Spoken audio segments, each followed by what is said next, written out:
bareng-bareng Pak Kores. Jadi Indonesia yang damai ini nggak lepas dari peran kitab-kitab yang datang ke kita, datang ke Indonesia. Misalnya arti kemenangan.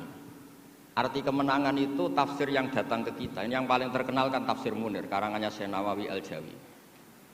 Itu beliau menyebut kemenangan umat Islam itu kemenangan logika. Logika bahwa alam raya ini dimulai dari satu Tuhan yang berstatus wajibil wujud. Tentu lebih masuk akal ketimbang logika yang lain. Misalnya logika nihilisme, bahwa alam ini dimulai dari ketiadaan.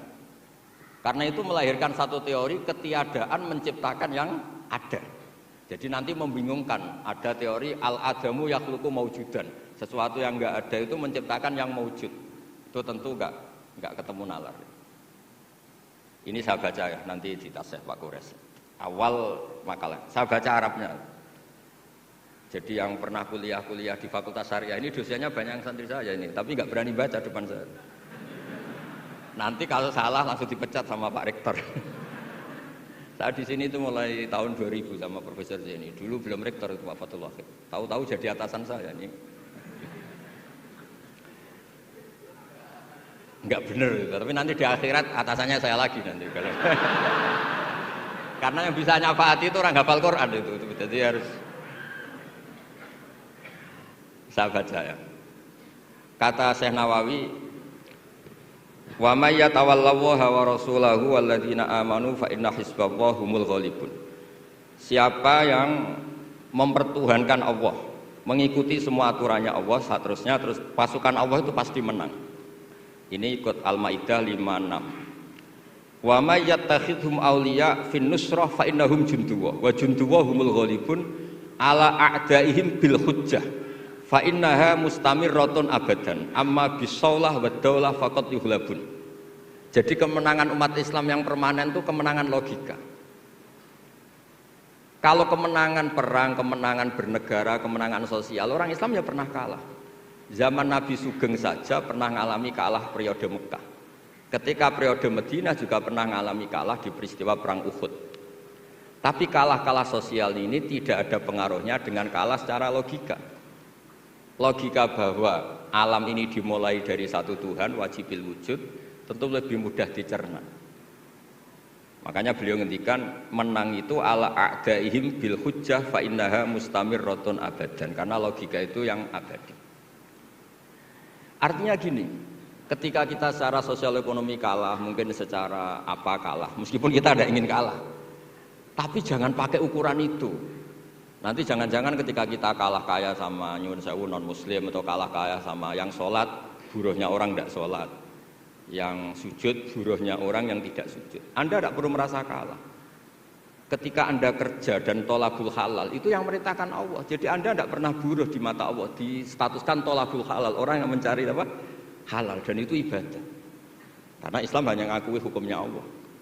Dulu Sayyidina Ali karramallahu wajhah pernah ajjaro nafsahu li Yahudiyin, juga pernah kerja di orang Yahudi. Tapi nggak merasa hina karena tolabul halal itu perintah Allah. Dulu Nabi pernah nggak punya uang, alhamdulillah ditiru banyak umatnya, kalau nggak punya uang itu banyak alhamdulillah itu. Semoga jangan karena ingin punya uang ingin jadi dosen, berarti nyari jadi guru karena ingin punya uang. Semoga enggak jadi guru karena ingin ngajar, nggih monggo niki tobat niki gitu. Jadi walhasil terus akhirnya Nabi itu mau beli gandum lah atau makanan. Cara Indonesia mungkin beras. Cara Jawa itu ngutang. Terus kata orang Yahudi, jaminannya apa Muhammad? Nabi sempat bilang, ngendikan, saya ini dipercaya langit, masa kamu tidak percaya saya? Kata orang Yahudi itu menurut orang Islam, saya ini Yahudi kan. Walhasil Nabi terus rohanahu dir'an. Nabi menggadekan rompi perang sebagai jaminan kalau kapan-kapan tidak kuat bayar. Ya muamalah sama orang Yahudi. Jadi intinya tafsir yang datang ke kita itu banyak cerita. Bahkan cerita fitnah min adzabil qabri itu ceritanya Sayyidah Aisyah itu didatangi dua perempuan Yahudi. Sayyidah Aisyah itu dermawan sekali. Ya memang orang-orang soleh itu jubila auliya wala sakha. Orang soleh itu pasti dermawan. Karena sering dikasih, terus si orang Yahudi, perempuan Yahudianya ini mendoakan semoga kamu diselamatkan dari siksa kubur. Sama sih ingat redaksi di kitab Bukhari itu. Walam an'am an usaddiqahuma, kata Sayyidah Aisyah, saya tidak nyaman membenarkan dia karena dua orang ini orang Yahudi. Setelah Nabi datang terus diceritani sama Sayyidah Aisyah, itu benar bahwa nanti memang ada adzabil qabri. Semenjak itu ada isti'adzah min adzabil qabri. Allahumma inni a'udzubika seterusnya sampai min adzabil qabri wa min fitnatil mahya. Dan masih banyak lagi cerita-cerita sosial Nabi yang Nabi tertawa-tawa ketika orang Yahudi bilang nanti pas kiamat itu kan hancur semua Muhammad. Lalu orang-orang sudah mati diletakkan di mana? Pokoknya terus orang Yahudi cerita-cerita terus Nabi tertawa-tawa, fadhahika hatta badat nawajiduhu tasdiqan lima qalahul habru. Nabi tertawa-tawa, oh ya benar. Semenjak itu ada ilmu bersama bahwa kalau orang Yahudi, orang Nasrani cerita ilmiah itu la tusaddiquhum wa la tukadzibuhum. Kamu jangan ngambil sikap membenarkan, juga jangan ngambil sikap mendustakan. Kamu benarkan jangan-jangan pas yang muharraf, yang tipuan. Kamu dustakan jangan-jangan yang masih orisinil. Makanya secara ilmiah Nabi ngintikan la tusaddiquhum wa la tukadzibuhum. Intinya tidak ngambil sikap ekstremis itu juga ajaran tafsir yang sampai ke kita. Karena kita ini butuhnya menang fil hujjah. Dan Allah sering ngendikan di beberapa ayat, diantaranya tentu qul falillahil hujjatul baligh. Makanya di sini saya itu profesor sering ngaji di sini Pak Kures. Tapi entah lupa apa tidak, saya itu sering ngaji direktorat sama Pak Fathul Wahid. Harusnya sudah jadi kiai karena sering ngaji sama saya. Tapi kalau jadi kiai kan kata Profesor Zaini itu pernah cerita kalau jadi kiai itu rezekinya agak jelas, nggak per bulan dapat apa gaji. Makanya Pak Zaini pas ketua ini sayang Bu Ova nggak hadir karena beliau di Jakarta, putri Pak Zaini sekarang yang jadi rektor di UGM. Itu ada ustadz latihan kiai itu jatuh di Indramayu, pas itu beliau ketua wilayah itu Kemenak di Indramayu. Itu jatuh, santrinya tuh susahnya bukan main, tapi kata kiainya enggak apa-apa, masih kan. Ternyata yang dipegang itu salam template itu. Jadi badannya agak dipikir tapi masih. Karena dulu jadi kiai itu susahnya minta ampun. Makanya profesi ini sudah jarang yang mau itu. Kalau jadi kiai artis banyak yang mau karena makanya saya jadi kiai di UI itu sering istighfar. Jangan-jangan ini kategori elit sehingga hisabnya besar gitu. Makanya saya ini termasuk kiai orisinil, jadi saya dipaksa jadi kiai di sini, tapi sering nggak mau karena saya ini kiai betul. Jadi kalau fasilitas banyak takut hisab. Kalau kiai nggak betulan, fasilitas banyak tambah seneng. Nah ini bukan nyindir siapa-siapa, ini memang aturan ikhlas begitu. Mukhlishina lahuddin, nggak nyindir siapa-siapa, memang aturannya begitu. Saya cerita di keluarga saya yang masih megangi itu. Di pondok itu ajaran pertama itu tauhid, dan itu mesti diajari sifat pertama Allah itu wajibul wujud kita mbakok mukhalafatul hawadis. Dan mereka sering beri contoh. Kenapa tafsir Munir bismillahirrahmanirrahim? Pertama yang diterangkan oleh tafsir Munir, Senawi Al-Jawi. Kenapa Al-Quran dimulai dari ba? Dan ba dimulai ada titiknya satu. Itu Allah seakan-akan mau maklumatkan bahwa awalu hadil mawujudat adalah nuqtah wahidah. Pertama wujud, kamu gambar apa saja, saya sering cerita ini tak ulang-ulang. Kamu gambar apa saja, entah gambar jelek, entah bagus, tetap dimulai dari satu titik. Angka 1 juta sampai 1 miliar, 1 triliun, tetap dimulai dari angka 1. Sebab itu bak di situ kata Syekh Nawawi adalah bi kana makana wa bi yakunu mayakun. Dengan saya kata Allah, yang ada menjadi ada, yang mau ada saya yang mengadakan. Unsur utamanya saya kata Allah. Nuqtatil wujud. Artinya gini, andaikan kita neladani tafsir-tafsir yang ada di Indonesia, kita ini pasti menguatkan akidah. Bukan menang kalah urusan sosial, urusan apa. Itu kedua ketiga lah, syukur-syukur menang. Tapi kalau kita paksakan itu yang nomor satu, pasti kita sering kecewa. Itu rektor UI itu mesti miskin tuh dibanding pengusaha-pengusaha Jakarta itu. Itu kalau nggak terima, saya ini rektor Universitas Islam, masa kalah kaya, kan repot nanti. Tapi barokahnya qanaah, alhamdulillah gak apa-apa. Ya jadi jelas ya di sini beliau ngendikan yang menang hujah itu fa innaha mustamirratun abadan. Logika itu mustamirratun abadan. Dalam kitab Fathul Bari sarahnya Shahihul Bukhari dijelaskan kemenangan umat Islam itu iltidza dan aklian. Kita punya akidah yang secara akal itu nyaman. Coba Anda misalnya jadi muslim, Anda mungkin profesor, kayak alim, kayak top. Terus ditawari satu teori begini. Hadil maujudat khalaqahal adamu misalnya.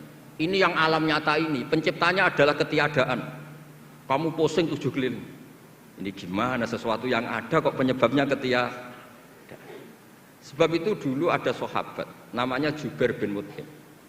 Itu tokoh besar di kafir Quraisy. Saking tokohnya dia yang jadi utusan untuk membebaskan Asra Badrin, tawanan Badar.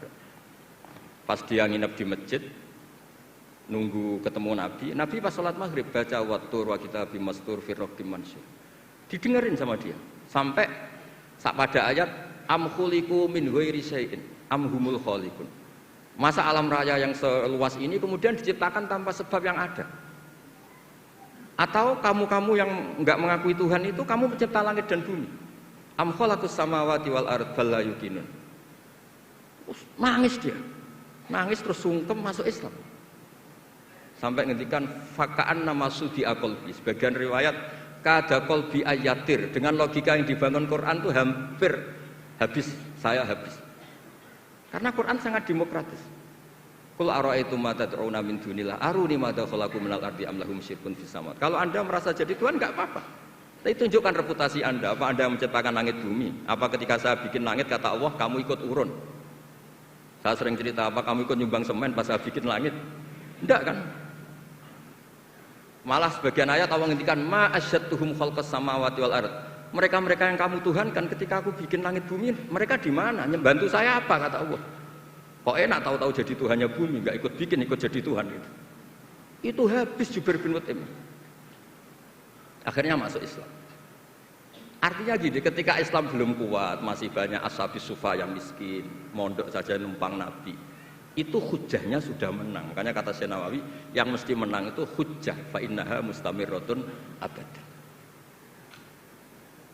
Ya dicicil aja satu aja ya, nanti kapan-kapan ketemu lagi. Terus ini yang agak rileks, ini yang spesial, saya itu jarang pergi sama istri saya gara-gara memang adatnya gitu. Saya karena soal Pak Kures tadi istri saya ikut karena Pak Kures juga bawa istri. Ini spesial betul. Biasanya saya agak pernah karena adat keluarga saya itu ya begitulah. Ya jadi saya mohon semohon-mohonnya nanti Pak Kures bisa nerangkan panjang lebar. Jadi terus yang kedua, ya dua aja lah dua. Ya ayyuhalladzina amanu sabiru. Di sini dijelaskan ala masyaqqatil istidlal fi ma'rifati tauhid wan nubuwah wal ma'ad. Wa ala masyaqqatis istinbatil jawab an syubuhati nahwil falasifah. Wahai orang-orang yang beriman, bersabarlah kamu. Di sini artinya sabar itu apa? Membuat logika yang mudah difahami banyak orang, kemudian orang itu mencintai Allah dan Rasul. Dulu itu ada orang Bedui. Ketika Imam Asy'ari berpendapat, iman yang diterima itu imanul mufakkir, bukan imanul muqallid. Enggak boleh taklid buta dalam iman. Terus ditentang banyak orang. Dulu zaman Nabi banyak orang Bedui imannya diterima. Terus kata Imam Asy'ari, coba kamu jalan-jalan di kampung. Ternyata orang kampung ketika ditanya, bima arafta rabbak? Kamu selalu ngurusi ternak, ngurusi sapi, unta. Lalu kamu tahu Tuhan kamu dari mana? Jawabnya orang Arabi ini, al-ba'ratu tadullu alal ba'ir wa atharul aqdam yadullu alal masir. Ada kotoran ya ada sapinya. Kalau ada bekas orang lewat ya pasti ada yang lewat. Artinya kalau ada makhluk itu pasti ada atharun min athari qudratillahi ta'ala. Pasti ada bukti yang menciptakan. Itu ulama terus bikin logika. Lah yang saya sering cerita paling populer di kitab saya punya kitab namanya Nailul Ma'mul, karangannya Syekh Mahfud At-Turmusi, itu orang Indonesia juga. Beliau nukil dari cerita Imam Amudi, saya cerita di mana-mana. Imam Amudi itu gurunya Syekh Izzuddin bin Abdussalam, Sultanul Ulama itu punya guru namanya Imam Amudi. Itu senengannya ngajar matematika, bukan ngajar tafsir, ngajar matematika. Terus ketika beliau meninggal, muridnya tanya. Tadi Profesor Kures juga cerita mimpi. Ini saya cerita mimpinya Imam Amudi. Ma fa'ala bika rabbuk, yang diperlakukan Tuhan kamu itu apa? Ada hanya pengajar matematika. Terus kata Imam Amudi, ternyata ketika Allah ketemu saya mengumpulkan banyak malaikat disuruh ngajar saya. Saya masih hafal teksnya. Istadilla ala wahdaniyati bi hadrati malaikati. Coba kamu terangkan cara menemukan saya bahwa saya ini satu di depan para malaikat. Kalau malaikat kan sudah tahu karena bawa aras, bawa surga neraka. Terus kata Imam Amudi, beliau ngendikan semuanya adalah, beliau ngendikan angka itu 2, 3 sampai 1 triliun sampai berapapun, nisbatu dzalika ilal wahid nisbatul far'i ilal asli. Angka itu entah 2, entah 4, entah 1 miliar, 1 triliun. Dibandingkan angka 1 tetap namanya nisbatul far'i ilal asli. Tetap semuanya itu tabang dari angka 1. Fathabatal wahid jalla jalaluh. Maka yang mesti abadi, yang mesti ada adalah al-wahid jalla jalaluh. Allah senangnya bukan main. Loh ini loh pinter, enggak jadi malaikat sudah ngerti kalau saya ini satu. Nah, itu ya pinternya ulama. Isbiru ala masyaqqatil istidlal fi ma'rifatit tauhid. Nggih, clear ngoten mawon. Monggo niki kula saya bulbel karena saya niki anak buah Pak Wahid pegawe. Monggo jenengan.